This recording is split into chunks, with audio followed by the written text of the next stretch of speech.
તમે એક કાકાને જોઈ લ્યો ને આખા કુટુંબને ખબર પડી જાય, બરાબર. એક જ મામાને જોઈ લ્યો એટલે આખા મોહાલની ખબર પડી જાય. ગામનો ચોરો એક જોઈ લ્યો એટલે આખા ગામની ખબર પડી જાય. લ્યો રીધી સીધી બધી ચોરે બેઠી હોય તો તમારે ઘીરે ઘીરે જવું ન પડે. ફરમાઈશ ઉપરથી ખબર પડે કેવો વર્ગ. સરસ ફરમાઈશ છે, રજૂ કરી દઈશ. પણ એક બીજી તમને ખાનગીમાં વાત કરું, આમ જાહેરમાં કહેવા જેવી નથી.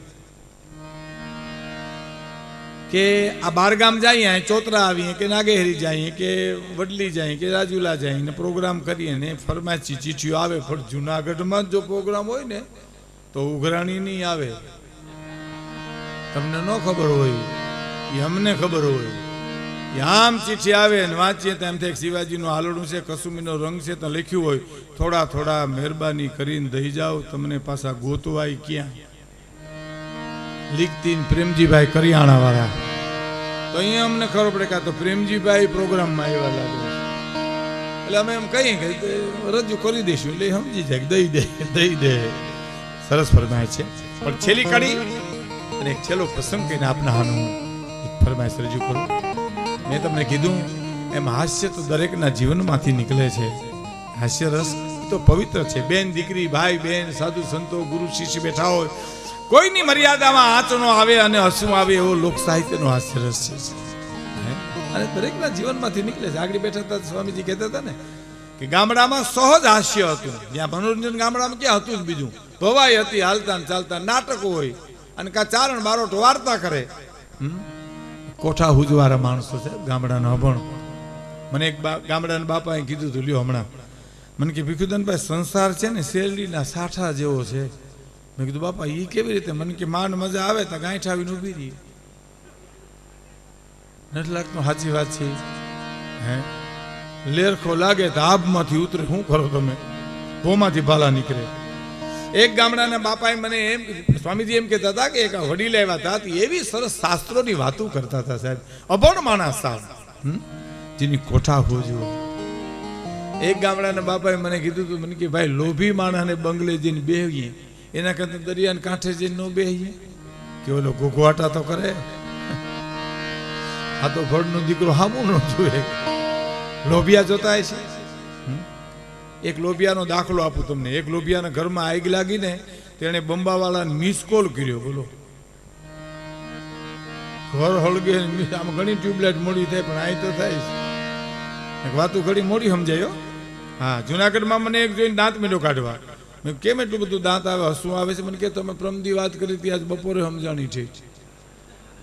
ખરેખર ઘણી વાતો ન સમજાય એમ.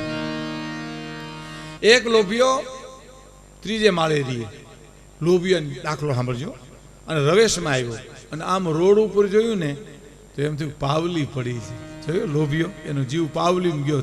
ત્રીજે માળે રહેતો હતો, પાવલી પડી છે, હાલ લઈ આવું.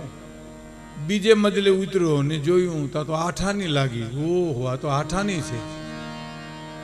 પાછું એથી નીચે મજલે ઉતરી, બીજે મજલેથી જોયું તો ઓહો, આ તો રૂપિયો પડ્યો. જેમ જેમ નીચો આવે વસ્તુ મોટી લાગે ને. પણ હવે વિચાર કર્યો કે ઓલી પાણી ભરીને બાઈ આવે લઈ લે, માથે અહીંથી કડેડિયા કરવા દે. એ બીજે મજલેથી હેઠો પડ્યો, જોયું તો કોકા કોલાનું ઢાંકણું પડ્યું હતું.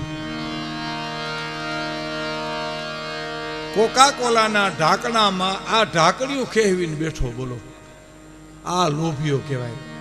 હા, એક લોભિયાએ બીજા લોભિયાને એટલું કીધું કે અમે 100 ગ્રામ ઘી લીધું ને એ 5 વર્ષથી હાલે. તો બીજો લોભિયો કે 5 વર્ષમાં તમે 100 ગ્રામ ઘી ખાઈ જાઓ.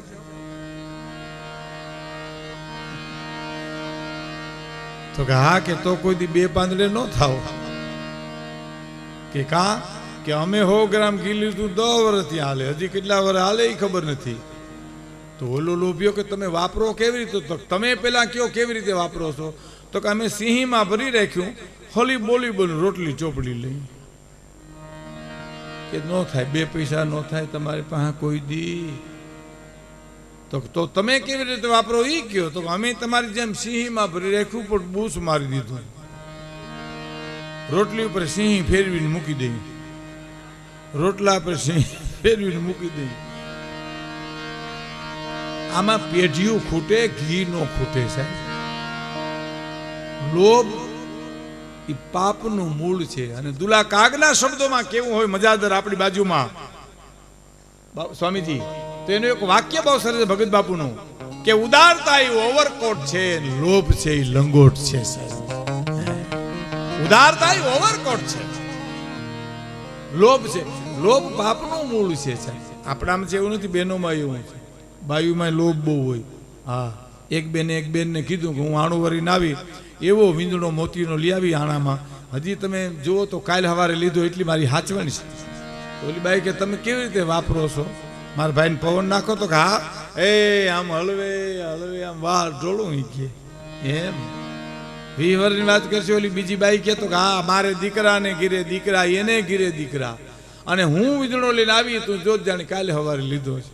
એમ તમે વાપરો વીંદણો, મારા ભાઈને પવન નાખો તો હા, કેવી રીતે? તો કે હું વીંદણો પકડી રાખું, તમારા ભાઈ મોટો હલાવ્યા કરે. બરાબર બરાબર બરાબર.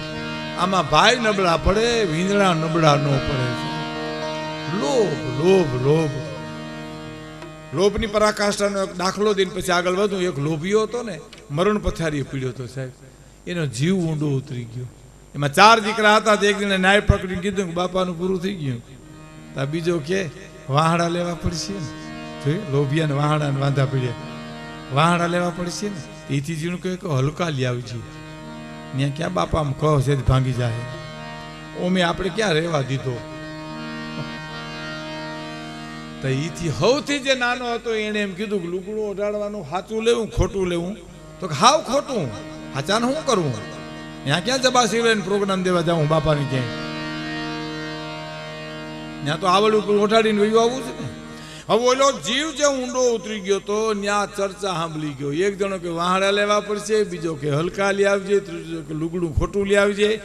એ જીવ સાંભળી ગયો, તરત બારો આવ્યો જીવ અને બોલ્યો, સાહેબ હે દીકરાઓ, એ કાંઈ ખરસ ન કરો, અને જરી જરી જીવ છે બાવડા પકડો ને હાલો ને હાલીને વૈયા જા. હું હોવ આપણે જેને ખાપણના ખર્ચ નથી કરવા, એ બીજે હું દેવાના હતા. એ બાપાની વાત નથી સારી લાગતી? સાચી લાગે ને ગામડાના બાપાની, કે લોભિયાને બંગલે જઈને બેહવું એના કરતા દરિયાને કાંઠે જો નો બેહી કે ઓલો ભૂખવાટા તો કરે સાહેબ. એટલે છેલ્લી કડી અને પ્રસંગ, ધણી મેં તો ધાર્યો છે નામી, વ્યાધિ દીધી સગડી વામી. એ જી ધણી મેં તો ધાર્યો છે નામી, વ્યાધિ દીધી સગડી વામી. એક જ ધણી એવો ધારો, સદગુરુ એવો ધારો કે જે સાહેબ સમર્પિત થઈ જાય. તમને દાખલો આપો, સદગુરુ ઉપર કેટલો વિશ્વાસ પરમ પૂજ્ય નારાયણ સ્વામીને. સેવાનું ફળ કેવું? એટલે જ મારે તમને કેવું છે કે તમારા ચોતરા ગામમાં તમને કોઈ આવીને એમ કે આ તમારા ફળિયામાં 100 ફૂટનો તમે દાર કરો તો પાણી આવશે, બરાબર? એ 100 ફૂટ તમે સીધે સીધા જાવ તો પાણી આવે. 10 ફૂટના 10 ખાડા કરો તો પાણી ન આવે સાહેબ. હોતો તોય થઈ ગયું. 10 ફૂટનો ખાડો અહીંયા કરો એટલે 10, 10નો અહીંયા કરો એટલે 20, 10નો અહીંયા કરો એટલે 30, પાણી નો આવે. એમ ઘડીક આની કંઠી, ઘડીક આ ગુરુ, ઘડીક આ ચેલા, ઘડી એમાં ગુરુનું નોવલે ચેલાનું વરે સાહેબ. ધણી મેં તો ધાર્યો નામી, જેને વ્યાધિ દીધી સગડી વામી. અહીંયા સુધી આવી ગયા સાહેબ ગુરુના પ્રતાપે. ધણી મેં તો ધાર્યો છે નામી, અને વ્યાધિ દીધી સગડી વામી. હમણાં પર પછી ચૈતન્ય સ્વામી કહેતા હતા કે કોઈ સંગીતમાં, કોઈ સાધુતામાં, કોઈ સંપત્તિમાં કે સંસ્કારમાં જો ખાટી જાતો હોય તો સદગુરુના આશીર્વાદ સમજવા સિવાય સાહેબ મળે નહીં કોઈ દિવસ. સદગુરુ એક જ હોવા જોઈએ. એને જેને શરણે માથું મૂક્યું ને એ મૂક્યું સાહેબ, બાકી કાંઈ ન વળે. ગુરુનું ન વળે. તમને એનો દાખલો આપી દઉં. એક પર્ણકુટીમાં ગુરુ ને ચેલો બે હુતા હતા. એટલે ગુરુએ ચેલાને કીધું કે બારોબાર કેવો વરસાદ છે જોઈ આવતા. તો હું તો ચેલો કે આ બારોબાર થી મીંદડી આવી, માથે હાથ ફેરવી લ્યો ને. ભીની છે તો હશે ને, કોરી છે તો નહીં હોય. એમ બહાર હું જાઉં. આ ગુરુની આજ્ઞાનું હું તો પાલન કરે છે. પછી ગુરુજી બીજી વાર કીધું કે આ દીવો તો રામ કરી નાખ, સાધુ દીવો ઓલવી નાખે એમ નો કે દીવો રામ કરી નાખી. તાવ છેલ્લે શું કીધું ખબર, ફોડી ઓઠી જાવ ને માથે ગોદડું વધારે નાખી દો. અહીંયા માલિક ક્યાં તમને દીવો દેખાય છે. એટલે પછી ત્રીજી વાર કીધું કે આ પર્ણકુટીનો દરવાજો તો બંધ કરી દે. તો કે બે મેં કર્યા એક તમે ન કરો. આમાં નો ગુરુનું વળે નો ચેલાનું વળે. ધણી મેં તો ધાર્યો નામી યાદી દીધી સકલી માં. ધણી મેં તો ધાર્યો નામી યાદી દીધી સકલી માં.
અમને ગમતું નથી અને જમના લાગે ખારી જે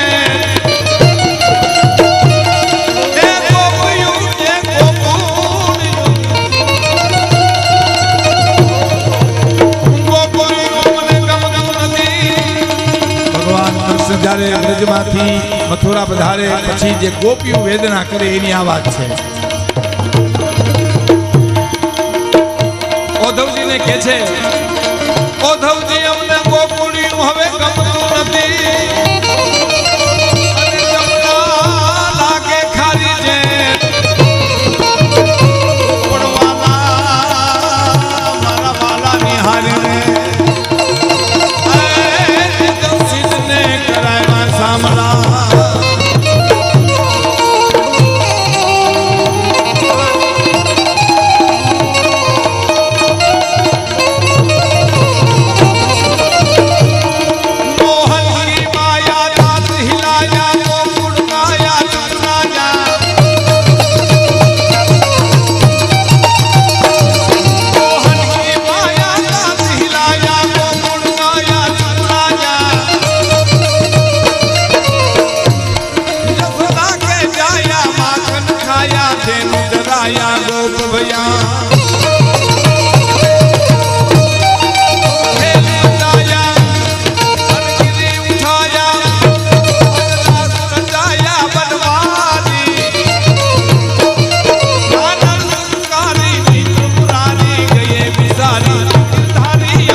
मोहब्बत कोई ए एवो साथ रे पड़ावत सामना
ગોપીઓ ભગવાન કૃષ્ણને યાદ કરી ઉદ્ધવજીને કહે છે, સાંભળજો કે ઉદ્ધવજી એને કહેજો, શું કહેજો કે ઠાકર હવે તો થાકી ગયું અમારી જીભડીનું પણ ઠાકર કાળિયા ઠાકર ને યાદ કરતા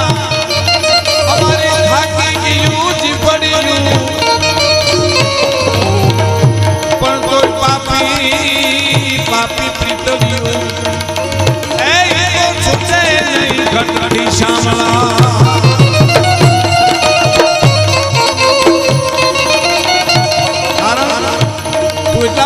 હાલ આવશો વ્રજમાં ગોકુળમાં તારી અલગારી આંખડીમાં લખ મલક તેરી ભરી રે ઝલક તારી અલગારી આંખડીમાં લખ મલક તેરી ભરી રે ઝલક તારી કારુણી કમળકારી વાસુકીની બાહલીમાં સુરની ભરેલી ને તો જોઈ રે ઝલક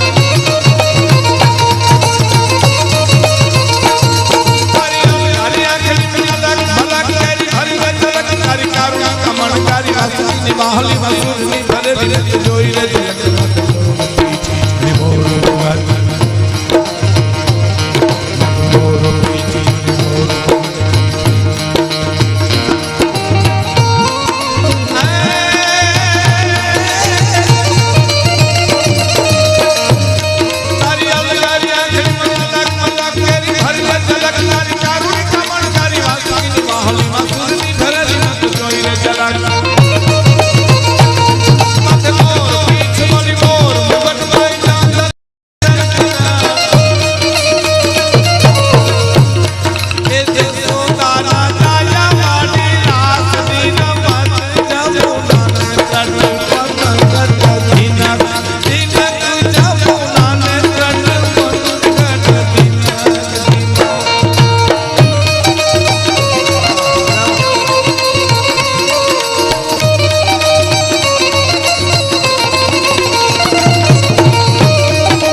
મને કઈ હર હુજે આમાં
que